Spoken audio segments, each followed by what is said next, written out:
Hello everybody, welcome to my channel. Wherever you are in the world, whatever time of day it is, I wish you a grand day rising. Today I'm here to talk to you about power. On Wednesday the 8th of January 2025, the UK came within a hair's breadth of a national power blackout. Traffic lights stopping, trains halting, street lights going out, the main electricity supply ceasing to be available.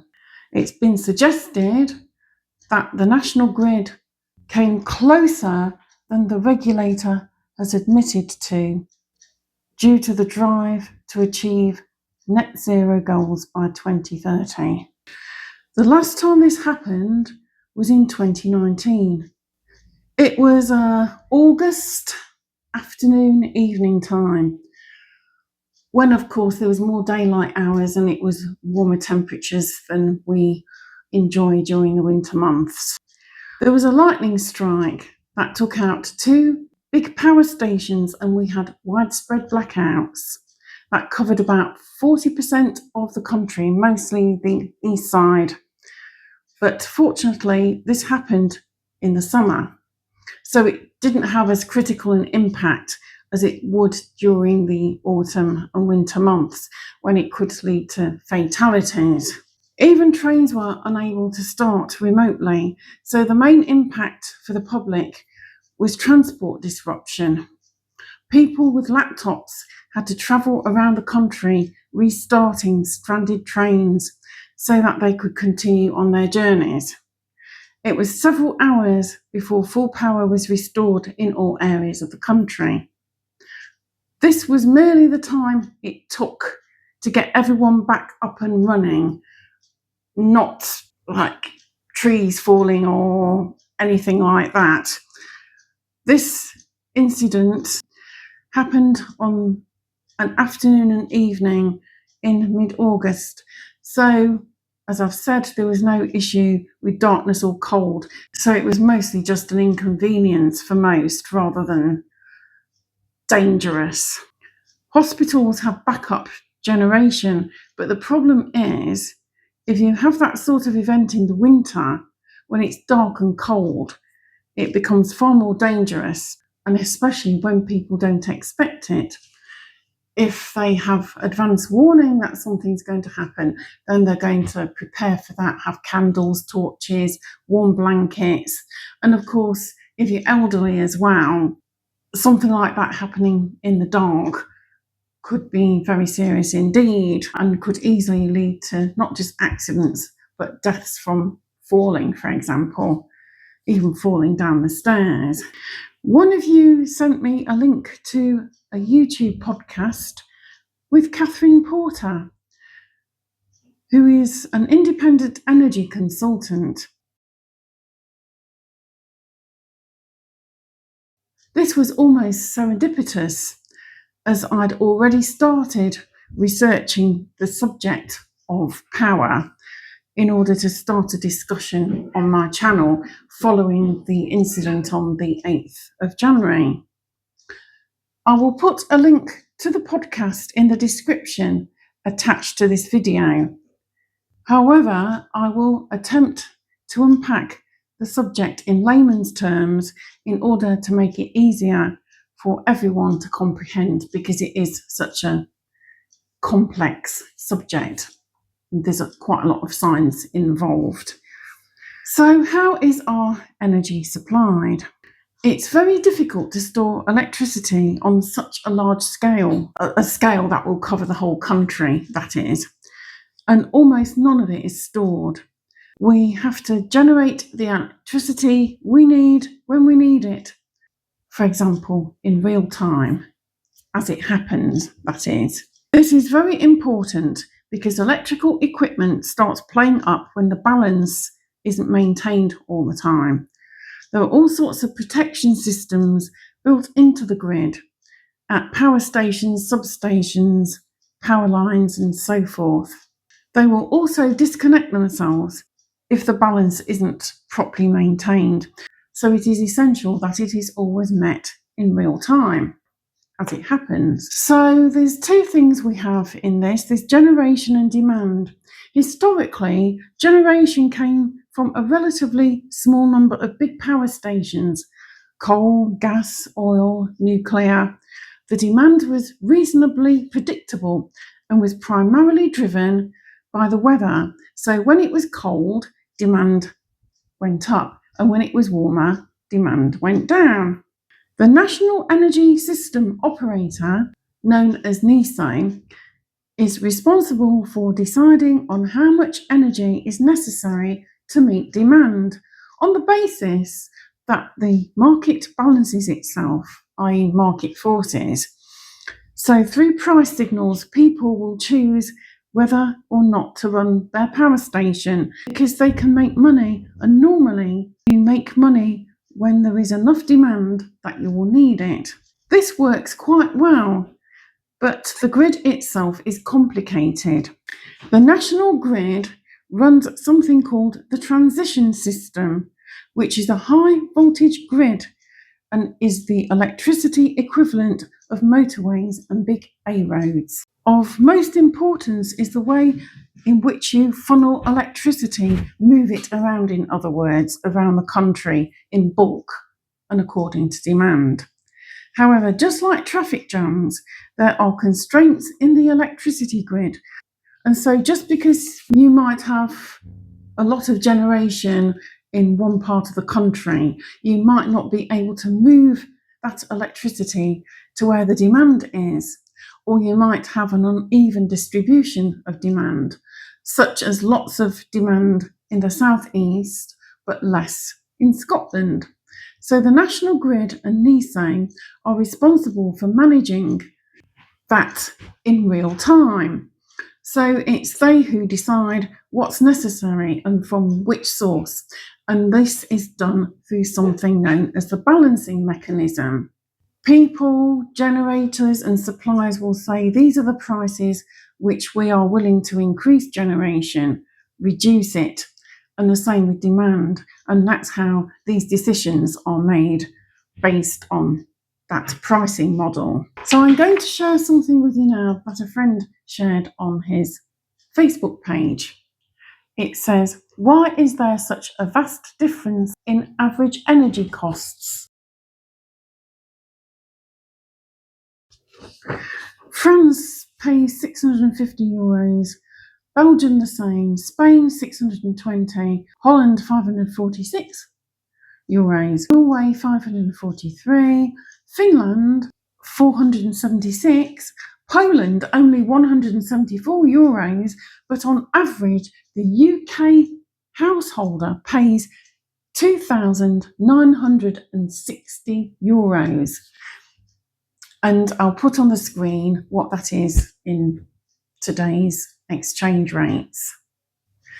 So why is this, you might ask?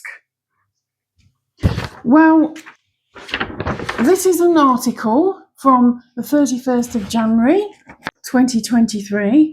This was on the BBC website.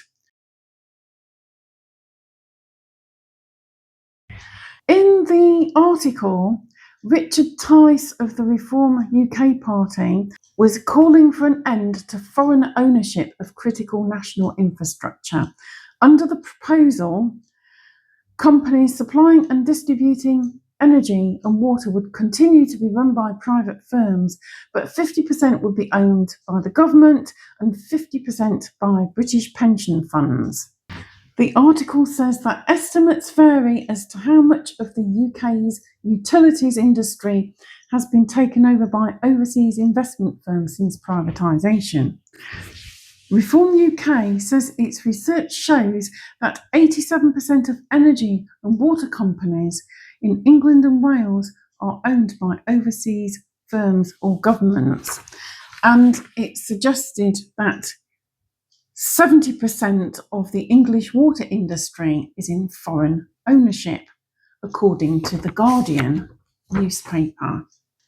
The article continues, foreign takeovers of British companies can be blocked on national security grounds. The UK government blocked the sale of Newport wafer fab to a Chinese-owned company, for example, to using the National Security and Investment Act.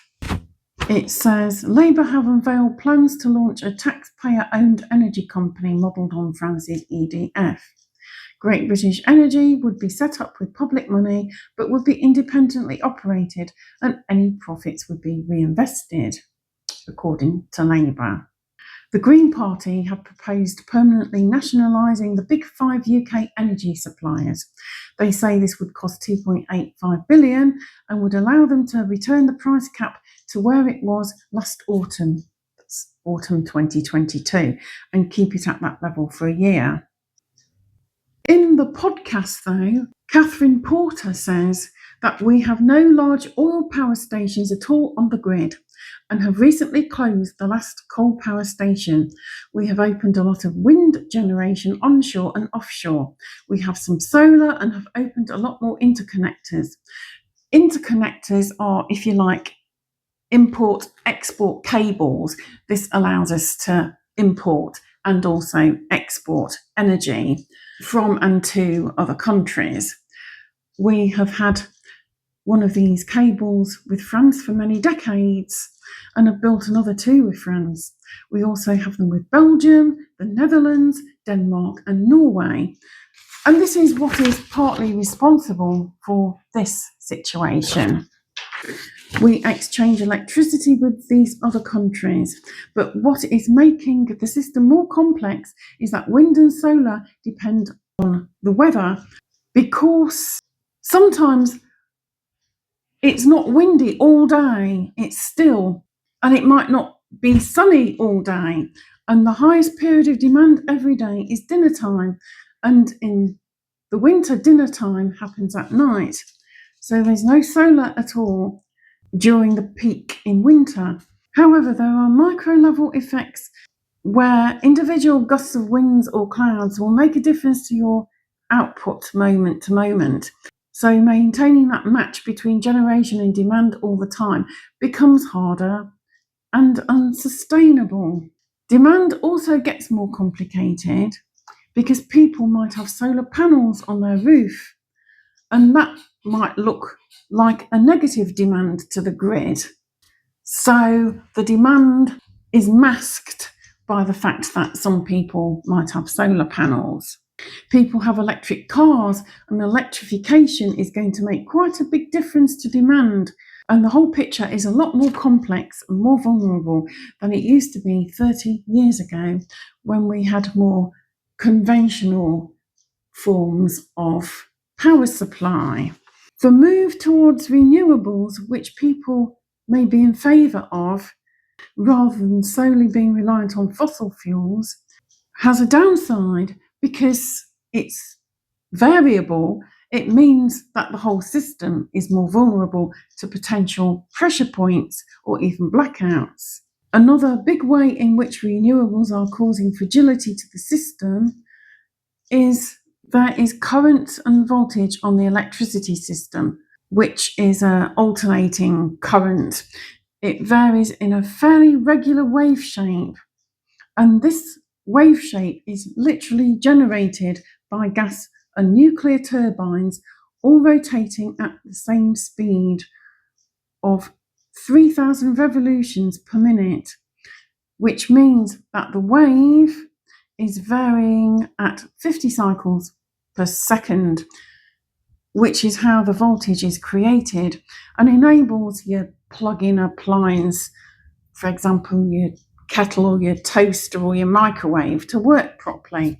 So it's a nice ambient wave like that. The grid frequency, this ambient wave, is a really important measure within the electricity system, and the difficulty is that wind and solar don't generate this. They generate direct current, such as a battery, so that doesn't vary at all, and on a chart it would show as a flat line. So you have to use electronics to change it so that it can fit in with what's happening on the grid. The problem is, if you start replacing your gas and nuclear turbines with renewables, you lose the mechanism that creates this ambient wave, this ambient frequency. Gas turbines are big, heavy machines and resist changes to their speed of rotation. You want them at 3,000 revolutions per minute so that you get that nice regular wave. But if you take away the gas turbine and replace it with renewables, you don't get that. If you don't have that stable wave happening all the time, then that will lead to blackouts. Electrical equipment is so sensitive to that measure that the more we replace conventional generation with renewable energy, the less stable the grid becomes. Referring to the podcast, Catherine Porter showed a typical generation mix on a low wind day in the winter. Gas was the big chunk of this throughout the day, and there was a big peak at dinner time, and then it came down. There's about 10% coming from interconnectors. Nuclear is providing 10%. Biomass provides a little bit, but suddenly when you look at the gas band, it's 50%. So the reality is that there's a tiny bit of solar between 11 a.m. and 2 p.m, but that isn't making a huge amount of difference. So basically, we're still reliant on gas. Now, on the 8th of January last week, it was a cold day and demand ended up being higher than NESO had forecast for the day itself, and higher than it had forecast for the average cold spell weather during the winter. Every year, NESO provides a winter outlook, which is a report telling you how much it thinks the demand will be and how much spare capacity, the excess amount available over demand, that it will have for electricity and gas. In October 2024, when it published the report for this year, it predicted that the demand would be lower than it had been and the capacity margin would be higher. Then last Wednesday, the demand turned out to be higher than the winter outlook had suggested. And then on the 8th of January, the demand turned out to be higher than the winter outlook had suggested, and also higher than NESO's own short-term forecasts. It was also a low wind day. In other words, there wasn't much of a breeze or a wind or anything. Demand that day was 47 gigawatts, which is a unit of measure. And we had only 2.5 gigawatts of wind. On a good day, there might be 16 or 17 gigawatts. Some days we've had as low as 0.5 gigawatts. So it wasn't the worst day that we'd had, but it was still pretty bad. The other big impact was that the import cables had much lower availability than normal, and that NESO had said in its winter outlook. So we only had 5.7 gigawatts available in the interconnectors, the cables. So every day, everyone has to tell NESO what they're going to do, and the interconnectors were all saying that they would be importing to Britain at their maximum availability through the day. So there was no leeway for NESO to ask to import a little bit more. There was literally nothing more available. So at 12:01 p.m. on that day, NESO issued a capacity market notice, which is an automatic trigger warning to say that they had identified, or the system had calculated, that there was only 500 megawatts of spare margin, so more generation than expected demand.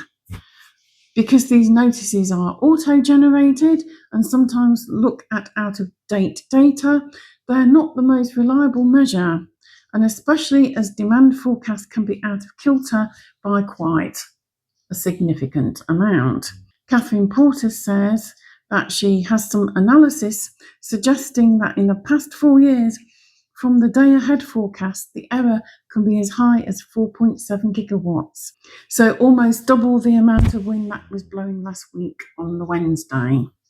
The evening before, NESO had also issued an electricity market notice, which is actually a more serious warning. These notices are not issued automatically, but from the control room staff identifying a potential problem. Normally, any type of these warnings get cancelled well before the actual real-time moment, but that electricity market notice did not get cancelled until after the start of the period that it covered.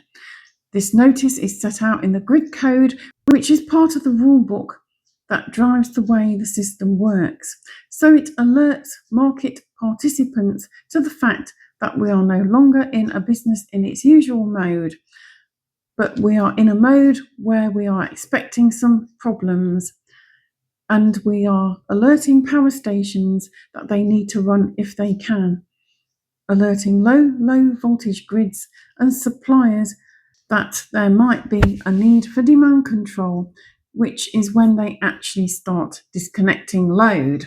And that means that regions of the country could become disconnected, have blackouts. They notify the market of different types of tools that they might engage, as there could be a potential blackout if they didn't. Later that day, a third kind of notification was issued. A company called Alexon, which is involved in managing the energy and electricity market, issued a loss of probability, or LOLP. Loss of load literally means disconnections, which can be local or national level blackouts. Alexon doesn't issue these as notices, but as a continuous calculation you can refer to at any particular time. It was 29% over 4 hours, which was the highest it had reached, and it's very unusual to see a loss of load probability that isn't zero, and even more unusual to see a loss of load probability that is still not zero once you get to the period it's talking about. And on the 8th of January, it never went to zero. It remained quite high. Now, Alexon gets its data from NESO, and it's not producing it independently. So as we went through the evening peak, the system was showing all the time that there was a non-zero loss of probability. So official data suggests that there was around a 29% change. That means there would have been at least some people being disconnected. Now, this sounds as well, doesn't it, very much like a Titanic situation, where the captain of the ship was alerted to the fact that there was an iceberg, but still mysteriously drove into it. And Alexon is a global organisation with its headquarters in Chicago, USA. Tom Whipple, science editor of The Times, wrote an article about the 8th of January incident. And he said that in response, the energy operator insisted that, contrary to some interpretations of raw data, they were never close to a blackout on the 8th of January, and that it was a misconception to think that a 29% risk that they didn't describe and didn't publish all the data of in the publicly available dashboards. And everyone was panicking about the 8th of January, but actually there was a whole additional supply of electricity. Had we hit rock bottom, they could have called upon. So then David Rose asked for the evidence of this additional supply and to detail it for us. And they refused to do so, and said that as an operator for the whole of the UK, they don't talk about individual units because they have lots of customers and technologies and don't set out a list of assets that could cover a particular loss. Okay, that's interesting. This sounds like a Nestle moment to me. Anyway, I suggest they were attempting to cover up for the fact that they didn't actually have anything much of a margin at all and were just gaslighting. So Catherine Porter is suggesting that the SQSS, which is the security standard, was breached on the 8th of January. The idea of the SQSS is that there's a reserve that can be activated quickly. NESO has a duty of transparency, so refusing to publish that data flies in the face of that transparency. It's also not the case that they don't provide unit level information. They provide masses of unit level information through the Alexon website, which anybody can access. I'll put a link to the website in the description. So any of us can go to that website to see what a power station was intending to do that day, was doing that day, if it changed what it did because of instructions from the national grid, and how much it got paid to make those changes. Now, I went on yesterday and you can access all manner of different things, insights, for example, and netzero, the networks. You can look at all kinds of data.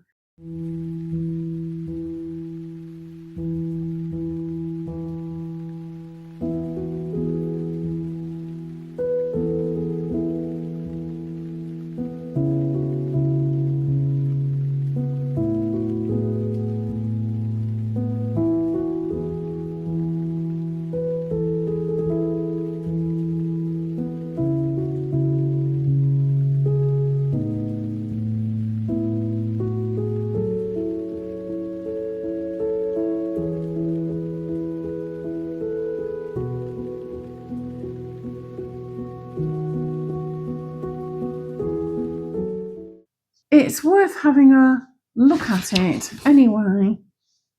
So why were they saying they didn't have this information when it's so crucial and suddenly being held from the market, and appears to be a rather inconsistent reason when looking at their normal practice, as Catherine points out? What are they trying to hide? Yes, indeed. They said that the cables coming in from Norway provide an additional 1400 megawatts. This is what we were expecting to receive, but the interconnector with Norway was performing at maximum capacity that whole day on the 8th of January, and there were absolutely no extra reserves that they could call on because it was all spoken for. The interconnector with Denmark is also 1400 megawatts and was expecting to run at half the capacity because of a maintenance outage, but they were persuaded or requested to bring the interconnector early, and so they did. Without that extra 700 megawatts from the Danish interconnector, we would not have been able to meet demand that day. Contrary to what the regulator said, NESO cannot demand imports, so it was a request, and therefore Denmark could have just turned around and said, we can't give you any more, we're not going to give you any extra megawatts. So therefore we actually came very close to a blackout that day. You can try and buy the extra energy if you're willing to offer more money than others, but you can't compel it. And the question is, how much money are you going to pay for it? If you look at the supply and demand model, which seems to be the model that is being used in the power supply industry. So as part of this security standard, or SQSS, they're supposed to have a margin over demand, or if you like, some kind of a backup plan, and have this reserve all the time. And the purpose of the reserve is to replace the biggest generation or import source that comes into the grid without getting hit in the pocket. So if you lose a big piece of generation or imports suddenly, then you disrupt that nice wavy frequency, and that can lead to blackouts, as it did in 2019. The idea is that they have this reserve that can be activated quickly.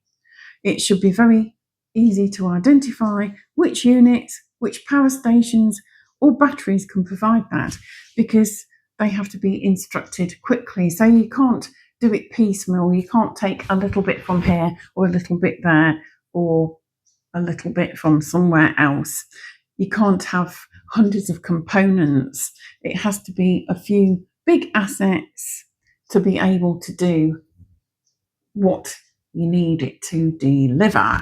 It's also interesting that on the 8th of January, prices in the market went sky high. So you could make a lot of money by running your power station. For example, Rye House was being run at a price of £5,500 a megawatt per hour, when the normal winter price is about £120 to £150. So they made more than £2 million for just a couple of hours of running, and only at half the station capacity as well. So if we look at the national grid, who was providing this reserve? Who decided that they weren't going to bother making all these millions they could have been making by running that day? They just sat on the sidelines just in case. If they decided to do that, how much were they paid to do it? And why? Which were these assets that were not taking advantage of these high market prices and already running? If they're already running, they're not hidden in the pocket, and therefore on the 8th of January, the security standard was breached. Last week, Anna of Anna's Food and Lifestyle made a video about another emergency notification that is coming to our cell phones sometime soon or later in the year, but there's no further information as to why or when. Now, I went online and there was a couple of articles that it's with regard to testing pandemic response. What? Another pandemic already? Pandemics don't normally happen that closely together. Now, is this a fact, or is it more to do with the energy crisis? And they're just saying that it's to test a pandemic response, a pandemic warning response, when actually it's not, and it's to do with power. That's my thought. So, in light of what happened on the 8th of January, are they expecting or anticipating an impending major blackout incident, perhaps in the not too distant future? What else are they not telling us? And moreover, why? What about transparency? Surely it's better to make a full statement rather than just a signal warning to our devices, so that we have time to prepare ourselves for a crisis or an emergency. Making sure we've got our warm blankets, candles, some cash, a gallon container of fuel stored in our car for emergency, because we probably won't be able to get any petrol or diesel or anything else from the petrol stations, supplies of bottled water and alternative cooking and food storage methods. On the current timeline, Catherine says, the likelihood of power outages and blackouts is likely to increase as we move closer to 2030 in light of the net zero agenda. In 2027, she says we're scheduled to lose 2 of our nuclear power stations. There's uncertainty in the future of the biomass power stations because their subsidies expire at roughly the same time. Gas power stations are coming to the end of their lives. Many of them were built in the late 1990s and early 2000s, and they all, from experience, have an expected lifetime of 25 to 30 years. This retirement plan is likely to accelerate if people believe the strategy for the gas power stations, which is that by 2030 they will only be producing 5% of average annual demand. The Labour government wants to fast forward this process towards increased renewable supply and less gas, and yet to meet the capacity market, keep the entire 35 gigawatts of existing gas power stations in reserve, which is extremely unlikely to be achievable because of their lifespan.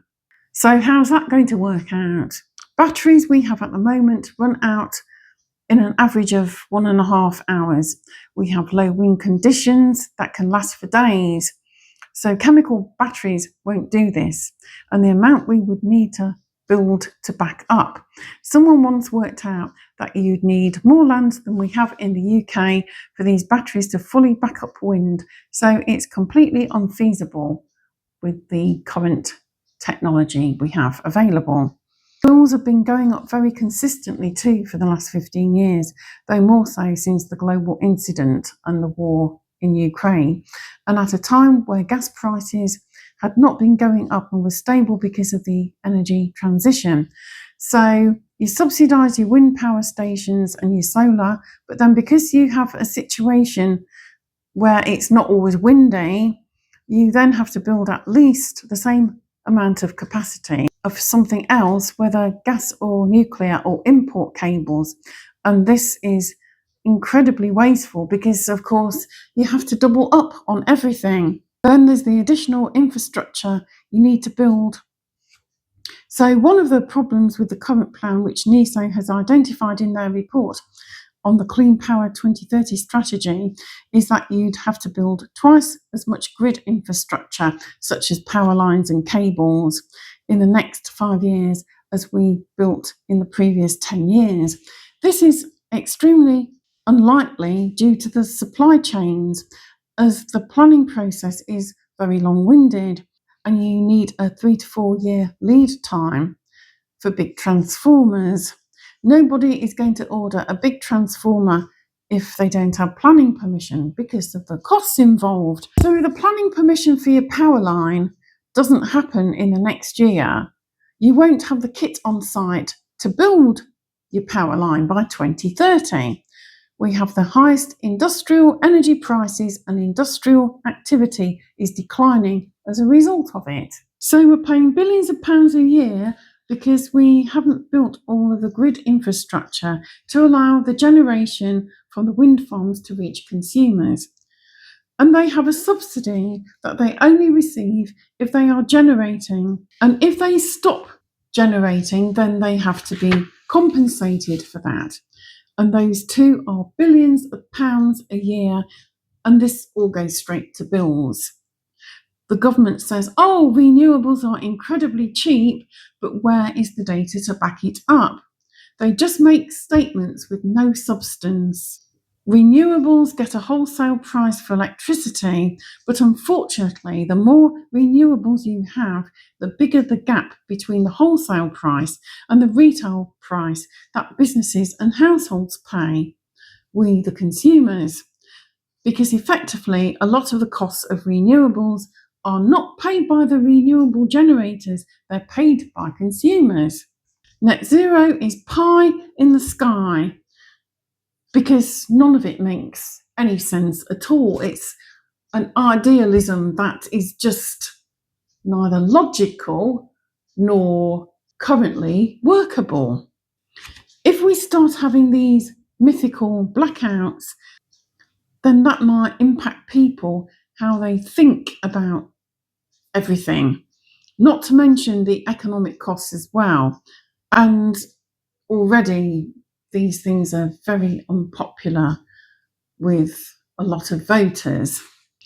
And that's ultimately going to affect the political arena because sooner or later people tend to vote with their feet, or as happened last summer, which has got us into a lot of trouble, not at all. So taking a look at all this, how are we expected to charge our electric vehicles, power up our laptops and other devices, run our heat pumps and other methods of sustainability, and cook our meals in the net zero utopia? That's my question.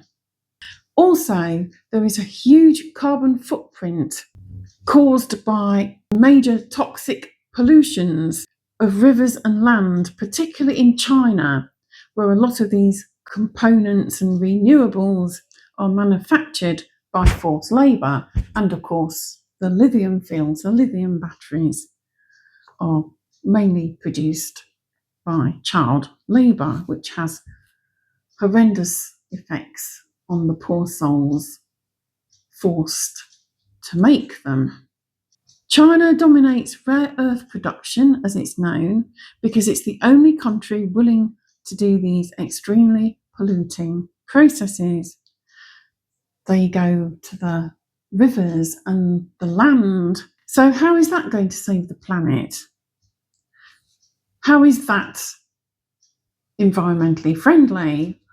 How is that going to help climate change? It seems illogical, does it not? Nuclear energy is cleaner energy, however, because it's running all the time. And when you actually add up all the costs of making renewables happen, then Catherine says nuclear is quite competitive and not more expensive than wind, contrary to assertions by governments and large energy companies. KEPCO built 8 big modern power stations called the APR1400, 4 in South Korea and 4 in the United Arab Emirates. And they were built on average in 8.5 years each and came in on time and broadly on budget. So if we were to, say, for example, sign a deal with KEPCO for 5 or 6 of these power stations to begin with, and pay for the first 2 with public money, because the other problem we have is persuading private investors to come in. Catherine says refinance after the first construction phase because they will make a ton of money when they are running and the risk is all in the building. So once they're built, sell the government stake to the private sector at a profit and make money for taxpayers. And you would probably in that process demonstrate that your regulatory responsibilities were all lined up for the delivery of new nuclear. And you'd also then get private finance for construction for subsequent projects. This, Catherine says, would be the quickest, cheapest and most efficient way of delivering nuclear. As someone said in the comments of the podcast featuring Catherine Porter, I left the UK 25 years ago. I live in Texas and own a large solar power plant. As a banker, I've also financed US wind, hydro, solar, coal and gas plants.